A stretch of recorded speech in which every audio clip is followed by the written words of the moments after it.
Well, good morning. Happy Tuesday, everybody. How's it going this morning? Have you been outside yet? Feels pretty good outside. Just took the kids to the bus stop, or at least one of my kids. The other one's now off to school himself. I have uploaded your walk and talk forecast. We've got 1 minute with Witcher already updated, but of course you're here this morning, so you're going to get the latest and greatest with the live weather update, and that's what it's all about.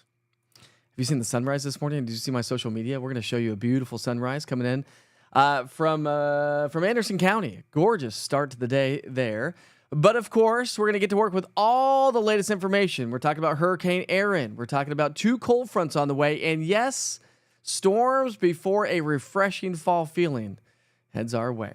Before we get there, let's get a check of our local sponsor.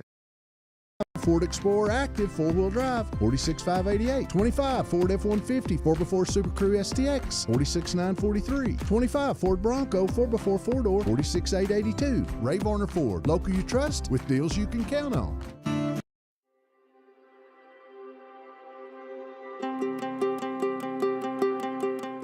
Let's go here. I don't know why it started back over, but it did. Here we are. All right, so temperatures yesterday, we topped out at 92 degrees. I always like to keep you in check. Where were we? I was forecasting 93. I had an arrow pointed down, meaning we were trending downward. And believe it or not, I was actually on the lower end of some of the model guidance yesterday, and we still only made it to 92. Did not pick up any rainfall officially at McGee-Tyson Airport or any of the reporting stations around town. Had a couple of lonely showers, and that was about the extent of it yesterday. Now, I think we're going to see a little bit of an uptick in those showers throughout the day today. And because of that, the Weather Prediction Center has issued a level 1 risk for some localized flooding and flash flooding concerns across the mountain counties. Good morning, Nathan. How are you this morning? Hey, Kathy, Denise, Julie, Krista. So that's going to be the story. So if you're going to be in the mountain counties, something to keep in mind. We've already had a couple of showers down across parts of Polk County, into Monroe, McMinn, even parts of, say, Blount County so far this morning. And but they've weakened and faded away. We've got a little bit of fog out there this morning as well. But really, when you look at the big picture pattern, here's what's going on. We've got several things going on in the big picture, and one is a cold front to our north and west. Now, let's take that back. One is Hurricane Erin. Look how close it is, moving its way towards the southeastern coastline in the bottom right-hand side of the screen. Cold front number 1 comes through during the day tomorrow, and then we've got another cold front that's going to head our way on Sunday. It's that second cold front that's got a reinforced shot of cooler, drier air, and that's going to give us that fall fresh feeling by next week. Sunday night, I think, will be comfortable. Monday, Tuesday, Wednesday are going to be amazing.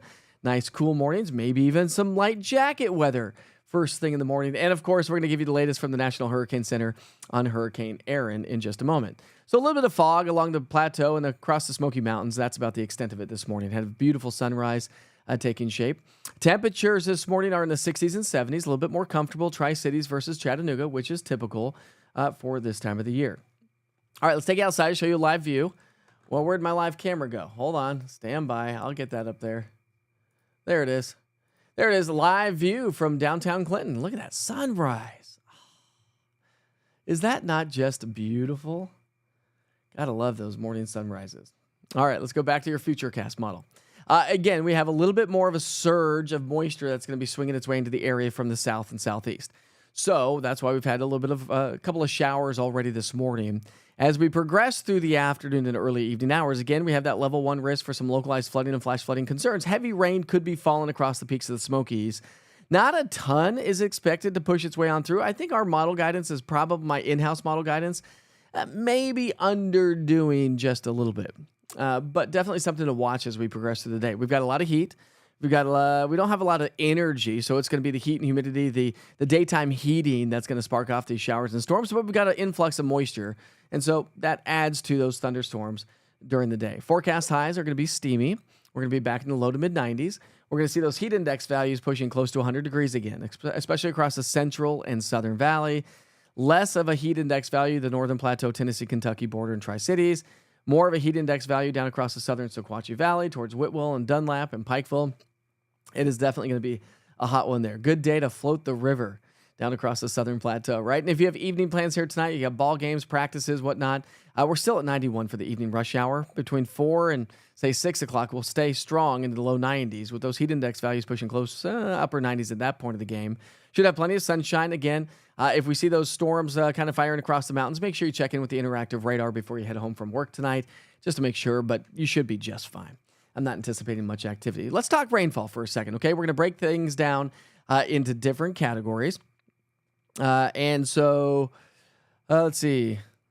What's Chris saying? As opposed to evening sunrises? Well, stop it, Chris. Stop it. Okay, a little redundancy doesn't hurt anybody, okay? Rain chances. I've bumped our rain chances up Wednesday, Thursday, Friday, Saturday. Why? Well, we got the cold front coming through tomorrow. And then it's going to linger across the southeast. Plus, we've got a little bit of influx of tropical moisture. So I think that's just going to aid into a few more showers and thunderstorms. Let me show you the big picture again. I showed you the satellite and radar. Now let's show you the future cast. And again, here comes Hurricane Erin moving its way up the southeastern coastline. A trough and a cold front's going to help to skirt it to the right. Let's take a hard right turn. Let's go. Come on. So a few showers and storms today, but again, Erin is expected to take a hard right turn. It is going to bring a lot of wind, a lot of rip currents, high waves, beach erosion across the Carolina coastline, even down into South Carolina and in Norfolk, Virginia, into Virginia as well. Expecting a lot of rough seas out there, but not a direct impact. Now, the closest this storm, based on some of the latest model guidance, the center of circulation, of course, is where the strongest winds are associated with a tropical system. And the center of circulation is where they really, when it makes landfall, that's where the landfall is the center of circulation. It's not the outer bands. The center of circulation of Erin is going to be roughly 130 miles-ish offshore of the Outer Banks of North Carolina, like Kill Devil Hills area, right? And so we're going to get a lot of beach erosion over towards Kill Devil Hills. But that's the story with Erin. Again, not anticipated to make any direct landfall per se, but then that skirts its way on out. But hold your horses here because we actually have two more waves I'm going to be talking about that could be potentially following a similar path as Hurricane Erin. All right, so I put the two cold fronts on the map there. There's your 7-day forecast. We're going to see a cold front tomorrow, another cold front on Sunday. It's our Sunday cold front. Now, tomorrow's cold front will drop our temperatures, but doesn't necessarily drop our humidity a whole lot. Cold front number 2 is what brings us that fall fresh feeling. Let me show you another perspective, right? Let's talk heat index values. So today and tomorrow, we've got heat index values upper 90s to low 100s, but then we'll start to shave away those heat index values because, yeah, we have high humidity, but temperatures come down. And so we're not going to have as of an extreme heat index value. And then we get into Monday, Tuesday, Wednesday, Thursday of next week, and see you later. Get on out of here. We don't need a heat index value. We're not going to have a heat index value at that point of the game because temperatures will come down. Dew points will come down as well. Look at the dew points tank on Monday. So dew points on Sunday will start off in the 60s and 70s. We'll see those dew points fall during the day on Sunday. So I do anticipate Sunday evening to be a nice night to do some grilling in the backyard. Go sit out on the back or front patio. Take a nice little evening walk with your family. That's what Sunday night's going to be like. And then Monday, Tuesday, Wednesday, maybe even a light jacket early in the morning because it's going to have that cooler, crisper feeling to the air. And that's likely to stick with us. So again, that's Sunday. So let me show you the other perspective, right? Taste of fall? I think so, my friends. There goes the humidity. We're going to shove that further to the south, and here comes dew points in the 40s and 50s. Remember, the lower the dew point, the lower our morning lows can go, especially under clear skies. And so I do anticipate low temperatures to probably fall into the 50s and low 60s. And so Tri-Cities, the Tennessee-Kentucky border, of course, going to feel a lot more comfortable or rather cool as we get into next week. That's the story about the chance for rain, the two cold fronts, the fall fresh feeling. Now let's switch gears and talk about the tropics for a second. So we are watching the tropics, of course. There is Hurricane Erin. Winds at 115 miles per hour, gusting to 140. It is tracking to the northwest at 7, just a slow-moving storm. It's now just to the north of Turks and Caicos, so it really hasn't moved a whole lot since late last night's track. Newest update is going to come out at 10 o'clock in the morning. And remember that you can track this with the interactive radar and the East Tennessee Weather app. And every time the National Hurricane Center comes out with the latest track from them based on Erin, you can get right there on the cell phone. And I'll show you what that looks like here in a second. We'll see if it pops up. It pops up on my cell phone. I need to get another... I'll be able to do it more on my cell phone. So we'll probably add that to the platform here in a little bit. All right, so Erin could be strengthening as it gets into the Gulf Stream, where we have some very warm water streaming south to north along the eastern seaboard. Could strengthen back into a Category 3. It's a Category 3 now, drops down to a 2 throughout the day today and tomorrow. Could ramp up on Thursday back to a Category 3 and then back down. But again, the track has stayed very consistent across just off the eastern seaboard. So again, about 130 to 150 miles offshore. And we have now a 60% chance of another wave moving its way through the Caribbean, through the Lesser and Greater Antilles. And this one could follow potentially a similar track as Erin up the eastern seaboard. Some of the latest model guidance has it making some landfall across North Carolina. I'll show you. So we're going to do some new stuff. If you want to stick around, cool. I'm going to take you through some model data to show you a little bit more, because I can do a little bit more with some of the model data that I can show you versus kind of building the weather graphics out and stuff like that. But anyways, back behind that, we got about a 30% chance for another wave coming off of Africa. And so we'll have to watch out for that. Again, we're August 19th. And so as we progress towards September 10th, hurricane season continues to climb and activity will continue to climb there as well. So we'll keep you posted on that. I also wanted to show you the Climate Prediction Center's forecast. There we go, August 25th through the 29th, trending below average. And maybe we round out the month of August on the below average side. Wouldn't that be nice? So we started August on the cooler side, then we ramped right back into those 80s and 90s, and we may end the month on the cooler side. But you got to remember that July was an extremely, extremely hot month. We've got a beautiful sunrise taking shape from Monroe County Airport, so we'll take you back outside and show you what that looks like at KMNV, Monroe County Airport. So a nice view there, here to get the day started. Can't go wrong with that. Beautiful general aviation day around East Tennessee. All right. Brandon loves fall. I love fall. I think we all. How can you not like fall, right? It's like near to impossible to not like fall. Is there anybody on the platform that just is really opposed to the fall months? I mean, fall here in the southeastern U.S., fall in East Tennessee reminds me of growing up.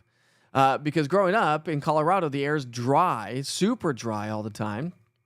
That even in the summertime, when you have 100-degree temperatures during the day, at nighttime, you can have a fire pit in the backyard every single night of the summer, for the most part, because the air is so dry. So we've got that. We are celebrating a 30th anniversary today. Happy anniversary, Kathy. That's amazing. I saw that it was Wanda's birthday. Happy birthday, Wanda. I didn't see Wanda on here, but happy birthday, Wanda. Trying to keep up with the chat and talk about the forecast. But now it's time to move right along. Should we talk about those national holidays? And again, if you want to stick around towards the end, I'll walk you through some model data. If you don't want to, if you got to go, great. Not a problem there whatsoever. All right, so those national holidays for the day today. We're celebrating birthdays and events, of course. So happy birthday to Wanda. Events like a 30th anniversary. I'm only at 17. All right, so Tennessee football, right? How can you not like fall? We've got Tennessee football right around the corner. The only thing I hate about fall is that winter is not far behind it. Yeah, that's true. Let's hope maybe it's a calmer winter for those of you that don't like winter. Let's hope that it's a more active winter for those that do like winter. So today is National Potato Day. I say potato, you say potato, but we can still be friends. We have some potatoes in the house right now, and my wife's like, "What are we doing with those potatoes?" Well, I got them to make some like breakfast potatoes for eggs and stuff, but I don't typically eat breakfast, and so a lot of times I'll do breakfast for lunch or breakfast for dinner. But I love me some potatoes for breakfast. You can make potatoes. You can make potato salad. You can make French fries. You can make twice baked potatoes. You can make loaded baked potatoes or not loaded baked potatoes. What else can you do? You can use potatoes for a potato gun. So many different things that you can use a potato for. Big shout out to the potato today. It's National Soft Ice Cream Day. I'll give a shout out to that. Who doesn't like soft ice cream? I mean, am I wrong? Chocolate, vanilla, or strawberry? What's your flavor of choice? I'm going to go vanilla or strawberry, but vanilla for soft serve ice cream. And it's National Aviation Day. Big shout out to all the aviators out there. Past, current, or even future aviators. Many of you know that I do fly airplanes. I haven't flown an airplane in about 2.5 years or so. Maybe it's pushing 3 years now. Geez, well, right? I know, but it costs a lot of money. I mean, it's like like a minimum of $200 just to take off, and then the longer you're out and gone, the more money you pay. So it is not a cheap hobby per se. But while it is a hobby, I really do want to eventually, if I can ever come across a bunch of money, which doesn't seem to happen, and you probably feel the same way, eventually I want to use aviation as a means of travel. If my kids end up going to college somewhere, if my kids end up getting married and moving off somewhere else, another state, like my wife and I did, I want to be able to say, "Hey, wife, we're going to hit the friendly skies, and we're going to go visit Kipton and Caden, wherever they may be, visit their families. Let's take their kids up." So that is eventually my goal. Plus, you can get places faster. Now, they always say aviation is like one of those things where you use it to get places faster. However, you're very dependent on the weather, and a lot of times you'll get stuck. So not necessarily faster for everybody unless you have your IFR. And then, of course, maybe you can get in and out a little bit quicker in most locations. But I'm just a VFR pilot. I never got my IFR. Listen, I could get in an airplane in downtown at Island Home Airport. I could be down at the golf course or the southeastern coastline in 2.5 hours. That, my friends, is what I'm talking about. Hey, you guys want to go to the beach this weekend? We've got 2 days. We got a 3-day weekend. Kids are out of school on Monday. Let's go down to the beach. Hop down in there. Let's go to the beach. You get your best deals when you book last minute because they want to fill those hotels. That, my friends, is why I want to use aviation. All right, those are your national holidays. We'll check in on some of those Witcher's pictures here in a second, but we'll take you back outside. A live look in downtown Gatlinburg from Tennessee Jed's, by the way. Great sandwiches. Big shout out to Chris, who owns Tennessee Jed's down there. Let me put a camera. Actually, we hired somebody to put a camera up on top of there. So giving us some great views of downtown Gatlinburg, whether it's snowing outside, whether it's raining, it doesn't matter. It don't matter. Nice English, right, Witcher? Nice English. So let's see if we have any Witcher's pictures while we highlight those beautiful views. We do have some Witcher's pictures. All right, let's go ahead and get to work with that, shall we? All right, so we got Sandra Smith. Sandra, I think, was on here this morning. I think I saw her. Here's a picture from Sandra. Ooh, that's a good one. Sunset from my house, Jefferson City countryside, from the back of the property and a side view. But we're not giving that one a side eye, are we? Vicky Cooper's also got a great sunset from last night. Vicky, thanks for posting that to Witcher's Pictures. So she said PM and 8:25 in the evening yesterday from Johnson City. Peter actually took that picture. Elaine Ombre from Behind the Lens also sending in a great photo. This one, she says, is sunset from Maryville last night. Subtle, but pretty. And then Autopilot, that joins us on the platform every once in a while. I've not seen him much lately. We miss you, Otto. He said, foggy moon, Venus, and Jupiter. Ooh, that's a great one. Julie, great shot. This is her son, Joshua. Josh, playing some football. You are a brave mama to let your kids play football. I'm just going to throw that out there. And Lisa, we'll look at these crepuscular rays. Oh, let's get that not sideways, huh? Let's get that not sideways. Oops. We don't want to change the perspective. We want to rotate that baby. Look at that one. That's a great photo. Whoops. That's a great one. She says on that one, Seymour sunset from last night. Those are some amazing Witcher's pictures. So thanks for sharing that, by the way. You can also upload your photos using the East Tennessee Weather app. So let's show you what the app looks like here for just a moment of time. Again, if you have to go, have a great day. This is what the app looks like. You open it up. And of course, your forecast and stuff at the top. 1 Minute with Witcher and your full forecasts have already been updated. I updated those before I do my live broadcast. Witcher's Pictures is right there. If you click on it, you submit a photo or take a photo from right there within the app itself. But let's go to the interactive radar because I wanted to show you if it's populating here. I don't know if it is. I might have to use. There it is. There's the spaghetti plots. Okay, so the East Tennessee Weather app not only gives you surface map data, it gives you watches and warnings. You can see all the, I believe that would be tropical storm. Tropical storm watches in place. So you can click on the watches themselves and it will give you the data. There's the spaghetti plots. Let's see if the National Hurricane Center's track is going to show up. So to get to all of this, right, to add alerts, to add surface data, to add the National Hurricane Center stuff, click on the cogwheel on the top right-hand side of the screen. And then you go to overlays. On overlays, I have everything checked. I've got tropical spaghetti models. I've got the National Hurricanes tropical tracks, storm tracks, surface analysis, earthquakes, lightning, and alerts. Sometimes the alerts can get too much. Like if we have a big old swath of watches, like flash flood watches, winter storm watches, all those things, it can take up the map. So if you have alerts on, unfortunately, you can't just tie in, which I've requested from the app, by the way.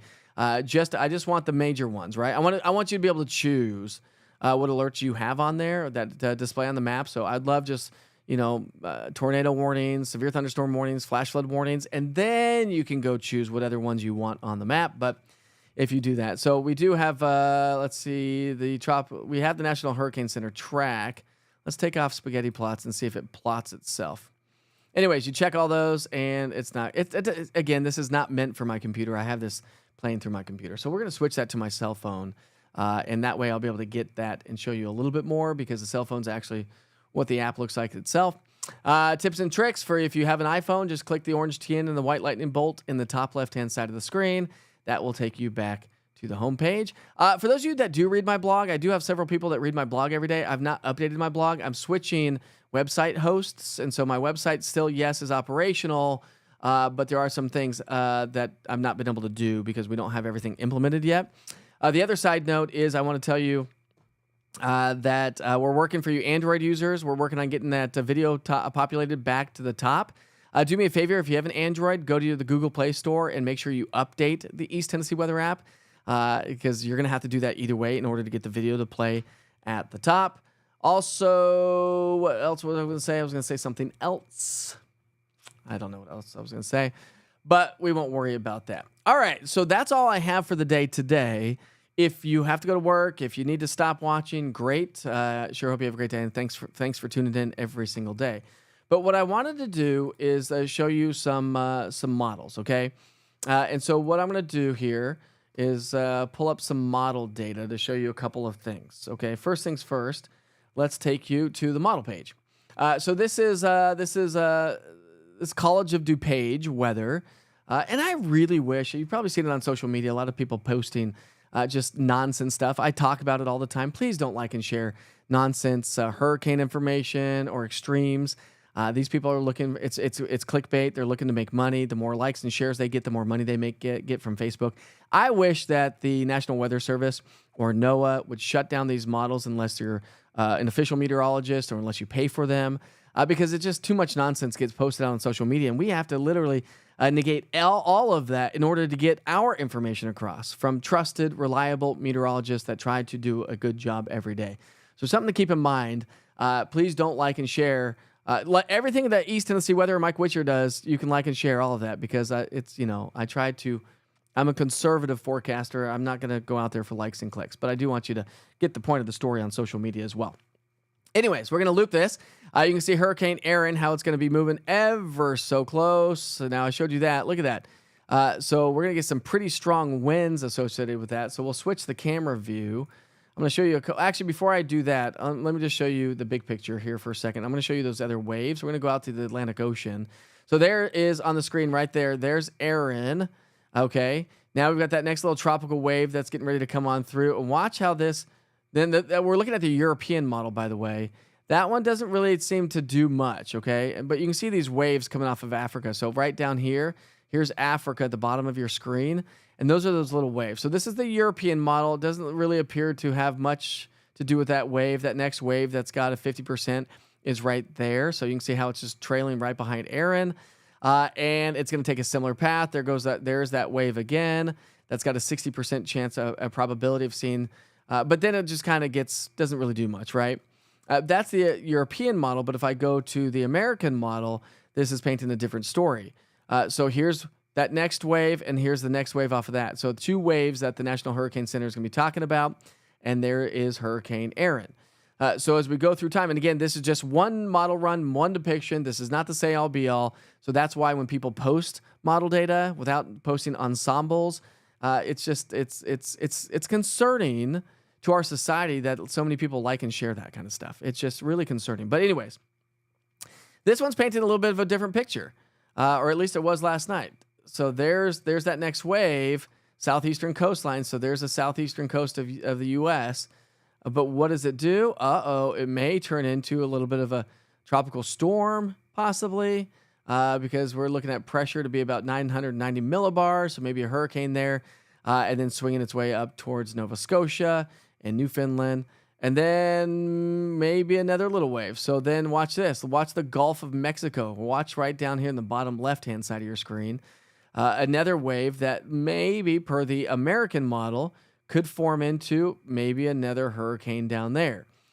Again, we're looking at 372 hours from right now. And that's the kind of stuff. This kind of stuff right here is what people are posting on social media. Watch as I come down to the Gulf. Look at that. That's what you're going to see on social media throughout the day today. Going, oh, heads up, Louisiana. We're 375 hours away from that. You do the math on 375 hours, right? What is that, like 12 days or something like that? You can't. You can't do that. So that's the kind of stuff that I would encourage you not to like and share on social media.